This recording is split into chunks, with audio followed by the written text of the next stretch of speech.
Hey, ICD Youth Ministry, hope you guys are doing good. We have a very special treat for you this Sunday. It's Divine Mercy Sunday today, which is a very beautiful tradition in the church and a very beautiful devotion that has come about in the past recent years in the church's history. And it's a very exciting thing for us to talk about and contemplate God's mercy for our life. So I'm excited for you guys to be with us tonight. I'm excited for the discipleship groups afterwards. And we have a very special guest who's going to be presenting to us tonight. So without further ado, sit back and enjoy Sam Sargent, the venerable Sam Sargent, as she delivers a beautiful talk to you guys on divine mercy and how it's affected her in her own life. Cheers. See you guys afterwards. Hey, all you cool cats and kittens, it's Carol here at Big Cat Rescue. Just kidding. This is obviously not Carol. This is also, as you can tell from my lack of beard and lack of baby Avila, this is also not Matthew Maxwell. Hometown Corps member Sam Sargent here. Though I don't actually have Avila here, I do have this picture of her, so for all those who need your baby Avila fix for the week, I hope this helps with my clout. This is a picture of Avila. I think she's 3 or 4 months old. Katie gave this to me. I'm not just a creepy person who has this. But there you go. Catherine, if you can make this the thumbnail, that would be great. Thank you. But as I said, it's me, Sam Sargent, and I come to you today on one of the greatest feasts of our church, which is the Feast of Divine Mercy that happens the Sunday after Easter. And I'm really excited to spend this time with you to talk about the Divine Mercy devotion, what it has meant in my life, and how we are called to grow in love and in relationship with God, the Father of mercy. And so I'm going to kind of explain what the Divine Mercy devotion is and what the implications are for our lives. So to begin, Divine Mercy devotion is fairly new to our church. It all began with a Polish nun named St. Faustina in the late 1930s, before the Second World War. St. Faustina, at the age of 18, entered the convent, and at the age of 18 until her death at the age of 33, Jesus frequently appeared to her and spoke with her. And she wrote down everything that Christ ever said to her in those visions, all the details of the visions, in her diary, which is now published as the Diary of St. Faustina. And all of this book is about the divine mercy of Christ. And Christ himself told her, this is the reason why I'm appearing to you, is because I wish for you to be the secretary of my mercy, to spread this message both in this life and the next life. And so he explained to her all of he wanted from this devotion to divine mercy. And there's 3 kind of basic elements to what we know of the Divine Mercy devotion today. The first of which is the Divine Mercy image, which is right here. I have it in my window. And this is an image that the Lord asked Faustina to have commissioned. And it's essentially, she went and she described to a painter exactly how Christ had been appearing to her, what he looked like, how he stood when he spoke to her about his mercy. And this is an image that Christ then asked for her to have publicized and sent out to all the world. He really wished for it to be venerated in households and in churches everywhere, so that the message of his mercy may be heard throughout the world. And so in our church, ICD, we have a huge painting actually of the Divine Mercy image. When you walk into the church, if you go to your left, kind of opposite of where the Mary statue is, there is this image, a huge image, you can't miss it, of the Divine Mercy, and it's beautiful. And when we're all back there, I really implore you to spend some time in front of it. There is so much symbolism to this image, from the way he's holding his hands to the way his feet are, to the way his face looks. Everything is symbolic. I would love to sometime explain that to you at some point. I won't do that in this video because there's a lot, but I would love to talk to you guys about that again sometime if you ever want me to. The second key aspect is the Divine Mercy chaplet. And the chaplet is said on a rosary, but it's about 1/3 of the length. It's very short. It takes like 5 to 10 minutes. And our Lord taught St. Faustina the prayers that go along with that. And once again, he asked her to have those published and sent throughout the world. And the purpose of the chaplet is, it's a prayer to implore the mercy of Christ for the sake of our souls and for the whole world. That's kind of the repetitive prayer that we are imploring Christ to have mercy on all of us for the sake of his sorrowful passion. And the third aspect of the Divine Mercy devotion is today, is the Divine Mercy Feast, Divine Mercy Sunday, that's celebrated the Sunday after Easter. I'm going to quote directly the words of Christ that he spoke to Faustina about this feast. He says, "On that day, all the divine floodgates through which grace flows are opened. Let no soul fear to draw near to me, even though its sins be as scarlet. My mercy is so great that no mind, be of it man or of angel, will be able to fathom it throughout all eternity. Every soul in its relation to me will contemplate my love and mercy throughout eternity, and the feast of mercy emerges from the very depths of my tenderness. It is my desire that I be solemnly celebrated on the first Sunday after Easter. Mankind will not have peace until it turns to the fount of my mercy." And so those are kind of three basic elements of the Divine Mercy devotion. It's the image, the chaplet, and Divine Mercy Sunday. And it's a very unique devotion we have in our church, because most devotions we have, the way we kind of understand devotions are, they're more centered around an event or a specific person. There's feasts of St. Paul, there's the feast of St. John Paul II, those great feast days that we celebrate. And then there's, the devotions to certain Marian apparitions, like Our Lady of Lourdes, Our Lady of Guadalupe, even, the Chair of St. Peter, we have feast celebrating cathedrals. But to have a feast day, to have a devotion that is so specific to something so conceptual as mercy is extremely unique. And that uniqueness calls for us to take it very seriously, because our church would not do something so unique, so different, if it wasn't very purposeful, if it wasn't very necessary. And so this is the church communicating to us, it's Christ communicating to us that his mercy is something we need to be taking extremely seriously. And so what is this mercy? Mercy was not invented in the late 1930s by St. Faustina. Mercy is something that we have known about as long as we've known God. If you look in scriptures from the Old Testament to the New Testament, it speaks of God's mercy. There's those classic things that we can just remember that are, Psalms of, the Lord is kind and merciful. With the Lord, there is redemption in the fullness of mercy. What is the other one? I desire mercy, not sacrifice. There's these things we can almost rattle off on the top of our heads. Mercy, to begin Mass, we ask, Christ have mercy on us. Lord have mercy on us. Christ have mercy on us. Mercy is this word, it's this buzzword, this concept that's thrown around our whole Catholic lives. But it's one of those words that we actually kind of don't always know the meaning of. It's something we talk about a lot, but we kind of forget, what is mercy? What is it exactly? Like, if I asked you to define it right now, would you be able to? Would you be able to actually put words to what mercy is? I know when I first began this journey of understanding mercy, I couldn't. And so I went and I looked up and I asked my dear friend, Professor Google, what is mercy? And Professor Google told to me that mercy is, well, it's not the last thing I pulled up, apparently. I'll get to it. Don't you worry. Essentially, so mercy is compassion or forgiveness that is shown towards someone whom is within one's power to punish or harm. I will say it again. Compassion or forgiveness shown towards someone whom it is within your power to punish or harm.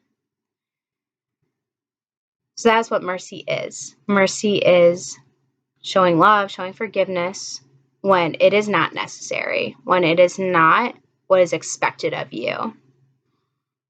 And that is what God gives to us. That's what God wishes for us to recognize within himself. And so, like I said, mercy was not invented in 1930. So why is it that it's such a big deal we have a specific devotion to Christ's mercy? And the reason that Christ gives to St. Faustina is because mercy was beginning to just get wrapped up as like one of the many, many characteristics of God. You know, God is everything. Everything flows from God. So all good things come from him and through him. And so sometimes it can get easy to take all good things and just like God just becomes this huge, massive powerhouse of every good thing. And he becomes unapproachable in a way. He becomes difficult to have a relationship with because he's all in all. And mercy at times, because it's something that is honestly a difficult concept, gets kind of pushed as just one of the many, just like something kind of skim over. And something that we as a church were forgetting. It's something we were pushing to the side that we were not taking seriously. And so when Christ appeared to St. Faustina, he said to her that mercy is the greatest attribute of God. It is the greatest attribute of God. More than anything else we could say about him, he is merciful. That is the greatest attribute of God. And that's what we need to draw close to and to remember. But mercy is difficult. Mercy is not just love. You know, he didn't say the greatest attribute of God is love. He said it's mercy. And mercy is a form of love, but it's a love that recognizes that forgiveness is necessary. It's love that is necessary in the midst of darkness and sin and brokenness. And that's hard for us to accept because it's hard for us to recognize sometimes that we need to be forgiven, that there's something within us that is inherently connected to God. And when we move away from him, when we choose to sin, we are moving against our purpose. You know, we are created by him. He is the creator and we are the creation. And the purpose of our creation was to love and be loved by God. And so when we sin, we move away from our created purpose. We stop being what he created us to be and we reject him as our creator. And it is within the realm of justice, within the realm of fairness, for him to then reject us. One time I was at a friend's house and we were going to have a bonfire. Especially her little brother was having a bonfire and he asked us if we wanted to come down for it. And so we're like, okay. And her brother is a very, what's the word? Kind of quirky man. He has some interesting hobbies. And his hobby for that summer was he wanted to build the perfect violin. He was very crafty. He was very good at building things. So he wanted to build a violin. And so we go down to this bonfire. And instead of just like twigs and wood and sticks, it was built on this like tower of like bodies of violins. Just tons of violins. And I kind of asked him, I was like, what's wrong with these violins? They look fine. You know, they're the shape and there's the neck part and they're wooden. What's wrong with them? And he said, you know, they weren't doing what they were supposed to do. They weren't sounding right. They weren't loud enough. They weren't making their noises. They weren't doing what I created them to do. And so none of us were like, how dare you burn these violins? How dare you like reject your creation? Because it's within his right. It's fair. It's just for him. If he created something for a purpose and did not fulfill that purpose, for him to then be able to reject that thing, to cast it off from himself.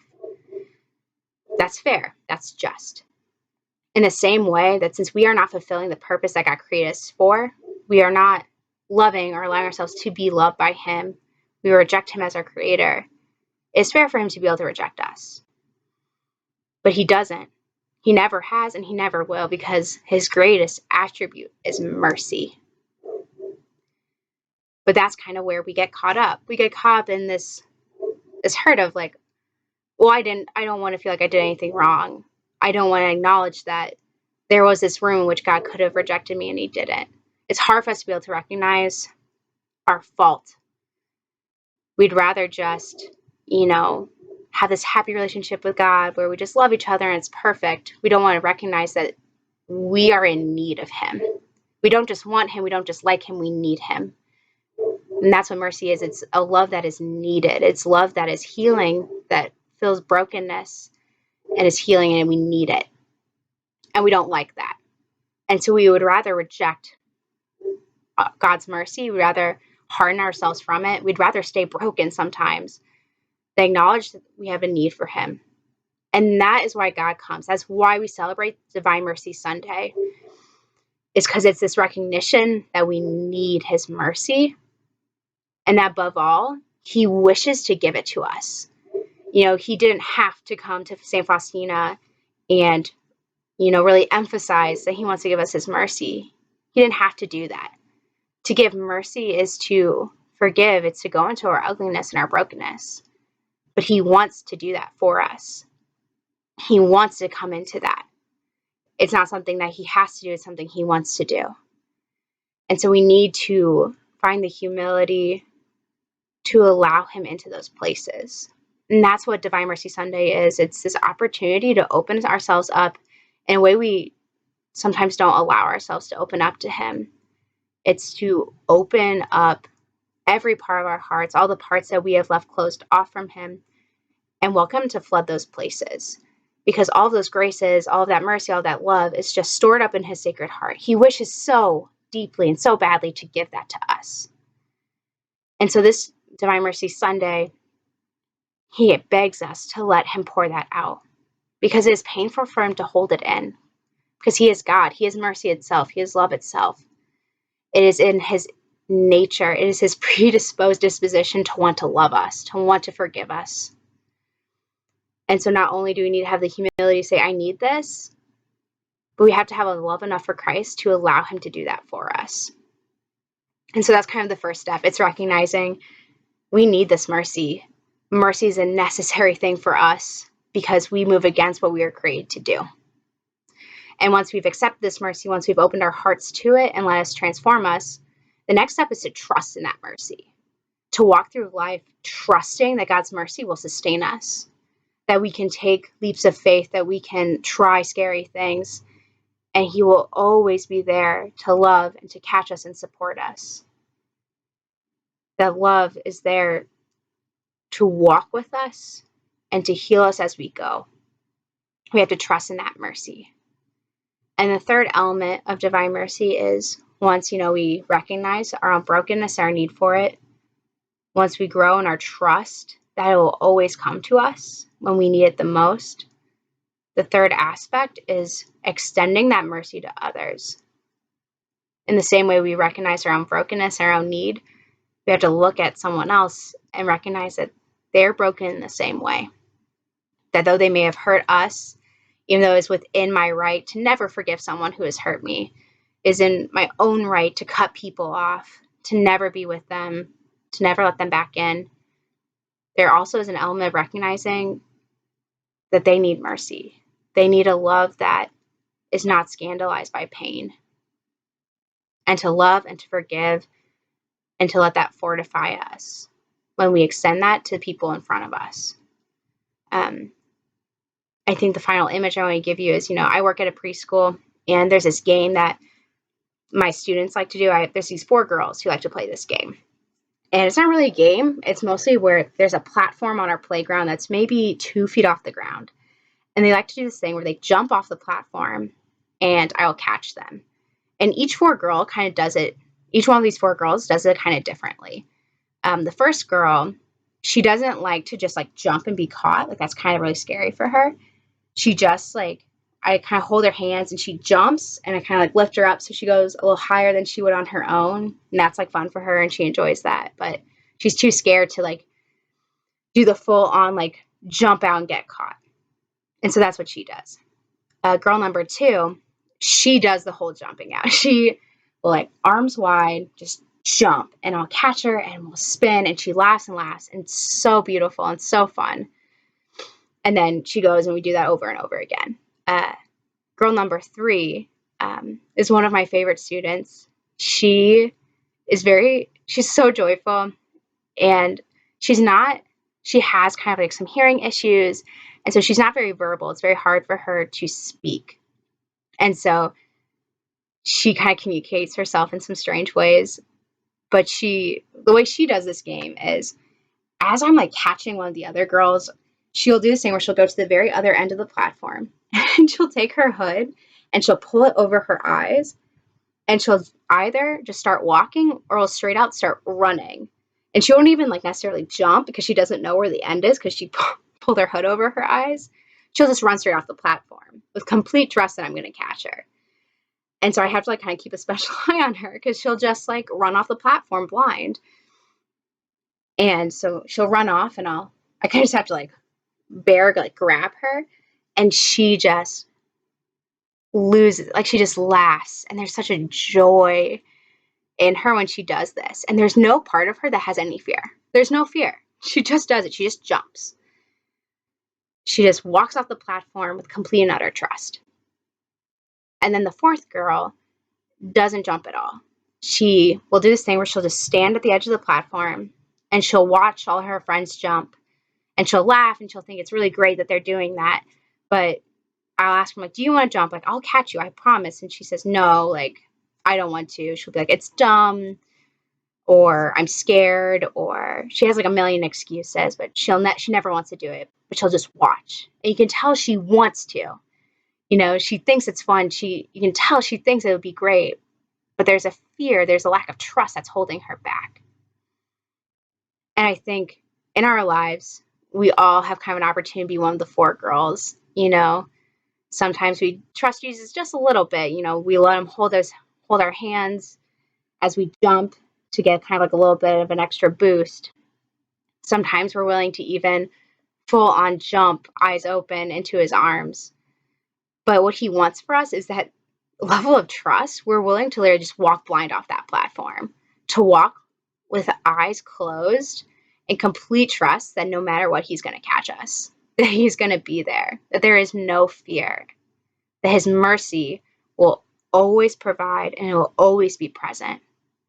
But above all, I want you guys to not live your lives as that last girl who just stands and just watches other people jump off the platform. Because the thing is, she's watching me catch every single one of those girls. She knows I'm there. And if we look at the lives of the saints, if we look at the lives of our friends and the testimonies we hear at Magnify, or the beautiful testimonies that are getting shared during this time, we know the Lord will always catch us. We know his mercy prevails. We see it in the resurrection. We see it in the lives of the saints. His mercy is always going to catch us. It is a definite. It's not a question. It is there. Don't just stand on the platform and watch. Trust in it for yourself. Know he'll always catch you. Just as me, like a really broken person who's not even these kids' parents, I don't have the love of a parent for these children, but I always catch them, and I will always catch them, because that is love, because that is mercy, because that is our nature as someone created in the image of God. So if I'm going to do that, if I'm always going to catch these girls, how much more will God always catch you? How much more will God's mercy always rush to where is needed most in your heart? So today on Divine Mercy Sunday, I really implore you to sit and take some time and look in your heart and see, where are you afraid to jump? Where are you afraid to walk off that platform? Where are you just watching from the sidelines? And invite God's mercy that is waiting, that is built up in his heart, to pour out to you. Scriptures say, open your mouth and it shall be filled. He will always provide, and he is always there. Know that I am praying for you. I hope discipleship groups go well. I apologize, this quality is not so good. I don't have a Mac. I have a PC. So sorry. But know my love for you. I can't wait to see you all again. And, let's go prairie dogs all day, every day.